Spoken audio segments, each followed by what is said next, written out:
Welcome to Democracy Now!, democracynow.org, The War and Peace Report. I'm Amy Goodman. Ukrainian President Volodymyr Zelensky has accused Russian forces of reducing the southern city of Mariupol to ashes. Tens of thousands of civilians remain trapped in the strategic port city with little food or water. There are now no foreign journalists in the city to document what's happening.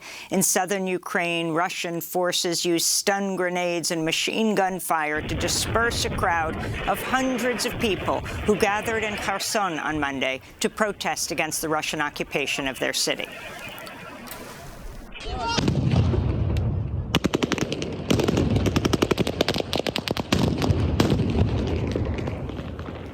Ukraine's defense minister accused Russia of state terrorism, saying its assault has killed thousands of civilians, including 50 children, while destroying more than 400 schools and damaging more than 110 hospitals. Ukrainian officials say a 96-year-old Holocaust survivor was killed when Russian forces shelled an apartment building in the besieged city of Kharkiv on Friday. Boris Romanchenko was captured by the Nazis at the age of 16, deported to Germany, and forced into hard labor as a political prisoner in 4 Nazi concentration camps. He returned to the infamous Buchenwald camp a decade ago to celebrate the 67th anniversary of its liberation.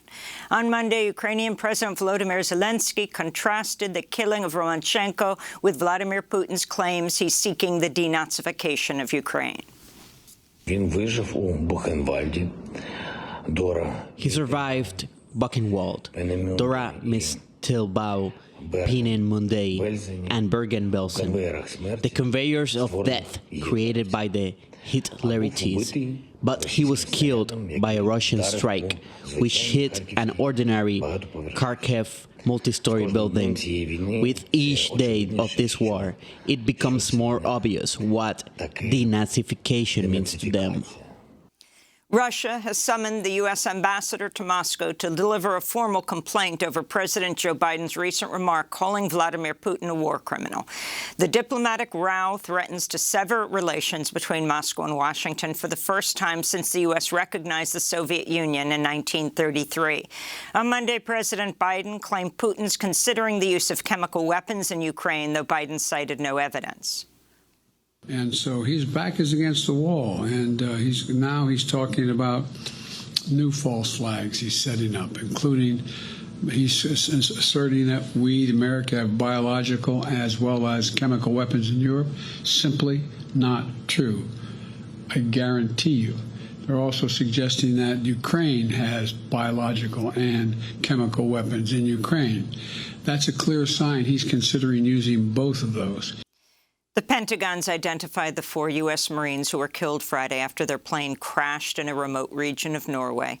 The crash of the Marines' V-22 Osprey came as the U.S. led NATO allies in a series of massive war games known as Cold Response. About 30,000 troops from 27 countries are taking part, making it one of NATO's largest military exercises since the end of the Cold War. NATO says the drills are unrelated to Russia's invasion of Ukraine. A Russian judge has declared opposition leader Alexei Navalny guilty of fraud and contempt of court in a trial denounced by human rights groups as a politically motivated sham. Navalny is Vladimir Putin's best-known domestic critic. He's been jailed since last year at a penal colony east of Moscow after he survived a nerve agent attack in 2020.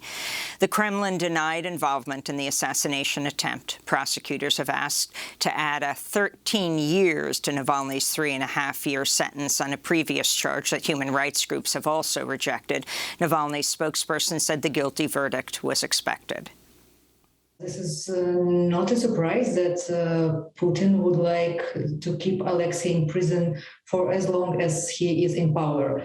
We are completely sure that this is his direct order to imprison Alexei. Japan's renounced Russia's decision to withdraw from World War II peace talks more than 76 years after the Soviet Union ended hostilities with Japan.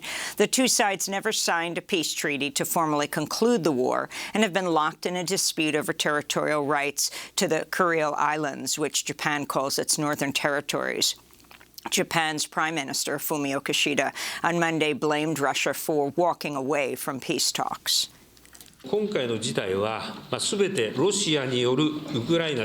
This entire situation has been created by Russia's invasion of Ukraine, and Russia's response to push this onto Japan-Russia relations is extremely unfair and completely unacceptable. Japan would like to strongly protest against this.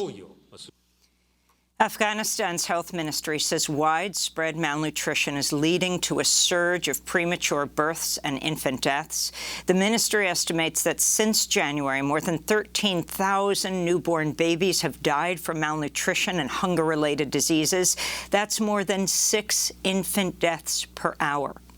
Some 3.5 million children need nutritional support. 95% of Afghanistan's population does not have enough to eat. Human Rights Watch says U.S.-led sanctions are impairing Afghans' basic human rights to life, food, health care, and jobs. The group says Afghanistan urgently needs a functioning banking system to address its hunger crisis, with U.S. sanctions and Afghanistan's central bank making large transactions impossible.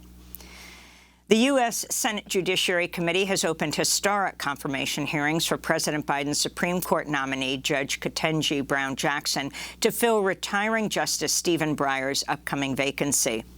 Judge Jackson currently sits on D.C.'s federal appellate court and is the first black woman nominated to serve on the Supreme Court and the first former public defender. During her opening remarks, Judge Jackson defended her nearly decade-long record as a federal judge. I have been a judge for nearly a decade now, and I take that responsibility and my duty to be independent very seriously. I decide cases from a neutral posture. I evaluate the facts, and I interpret and apply the law to the facts of the case before me without fear or favor, consistent with my judicial oath. After headlines, we'll hear extended remarks from Judge Jackson and speak with Fatima Goss-Graves of the National Women's Law Center.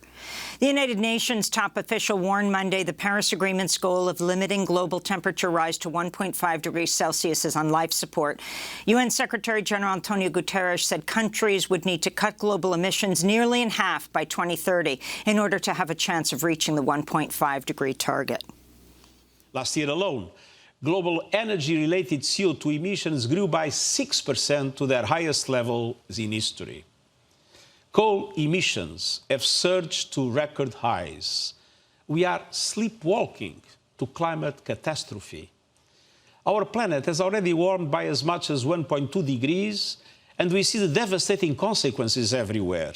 If we continue with more of the same, we can kiss 1.5 goodbye. Even 2 degrees may be out of reach. Guterres said countries that are looking to replace Russian oil and gas should invest heavily in renewables rather than pumping more oil or drilling new wells. The U.S. Securities and Exchange Commission has unveiled a draft rule that would require publicly traded companies to document how their activities contribute to the climate crisis. Under the rule, corporations would be required to report greenhouse gas emissions from their own operations, as well as from the energy they consume. The public will have 60 days to comment on the proposal. And Chinese media reports rescue crews have found no signs of survivors in the wreckage of a passenger jet that crashed Monday in the southern region of Guangxi. President Xi Jinping has ordered an investigation into how the plane fell more than 25,000 feet in just 2 minutes. The U.S. National Transportation Safety Board has assigned an investigator for the crash since it involved a U.S.-made Boeing 737-800. The aircraft has an excellent safety record, unlike Boeing's 737 MAX, which had software flaws that led to crashes in Indonesia and Ethiopia 3 years ago that killed all 346 people on board. And those are some of the headlines. This is Democracy Now!, democracynow.org, the War and Peace Report. I'm Amy Goodman in New York, joined by Democracy Now! Co-host Juan Gonzalez in New Brunswick, New Jersey. Hi, Juan. Hi, Amy, and welcome to all of our listeners and viewers across the country and around the world.